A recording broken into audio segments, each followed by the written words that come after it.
इन बंदरों के सिर पर मौत बरस रही है। गर्मी ने इनका वो हाल किया है कि पेड़ों से फल और पत्तों की तरह बंदर टपक रहे हैं। मेक्सिको के तबास्को प्रांत में अब तक कम से कम 83 बंदरों के मरने की खबर है। अपनी आवाज के लिए विख्यात ये बंदर मदद के लिए पुकार भी नहीं लगा पा रहे हैं। मामला बिगड़ने के बाद संरक्षक और वॉलंटियर उन्हें बचाने पहुंचे। पानी की एक बूंद भी बंदरों के गले से नहीं उतर पा रही थी। Estaban en un estado crítico. उनकी हालत बहुत खराब है। वो बेहोश हो रहे हैं, शारीरिक रूप से बहुत कमजोर हैं और उनके शरीर में पानी की भारी कमी के संकेत हैं। Deshidratación severa. कुछ बंदरों को स्थानीय लोगों ने बचाया। इनमें ये बंदर भी शामिल हैं जिन्हें बचाने के लिए पशु डॉक्टर सरसेओ वलेंसुला ने कोशिश की। आखिर इन बंदरों को हुआ क्या? y me pidieron el favor que si lo podía apoyar. ये पेड़ों से गिर रहे हैं और इसकी वजह है तापमान जो इस तबास्को राज्य में हम सब झेल रहे हैं। Me pasaron, pero yo pensé que no era, para mí que no era. Mexico की लू में इस साल मार्च से अब तक कम से कम 26 लोगों की मौत हुई है। 9 मई को मैक्सिको के 9 शहरों में तापमान 47 डिग्री सेल्सियस को छू गया।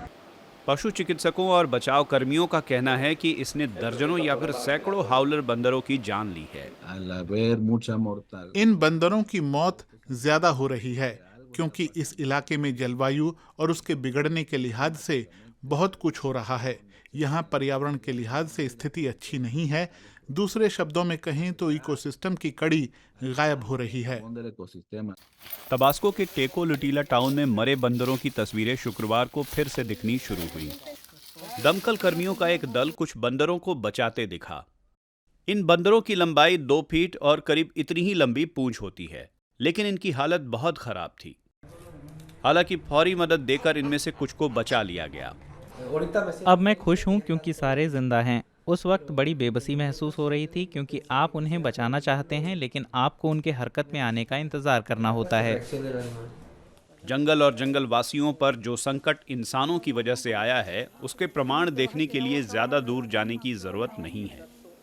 दुनिया के कोने कोने में इसकी आंच किसी न किसी रूप में महसूस हो रही है। Esto es consecuencia de todas nuestras actividades. ये हमारी गतिविधियों का नतीजा है। जंगलों की कटाई, आग, खेती की आग, पेड़ों का गिरना, शिकार और सबसे ऊपर उस इकोसिस्टम की खराब हालत जहां ये सब प्रजातियां पलती हैं और कोकोआ फार्मिंग का तंत्र। बंदरों के रहने के लिए जगह बची ही नहीं है, तो हमें उनको बचाने के लिए दखल देना पड़ रहा है।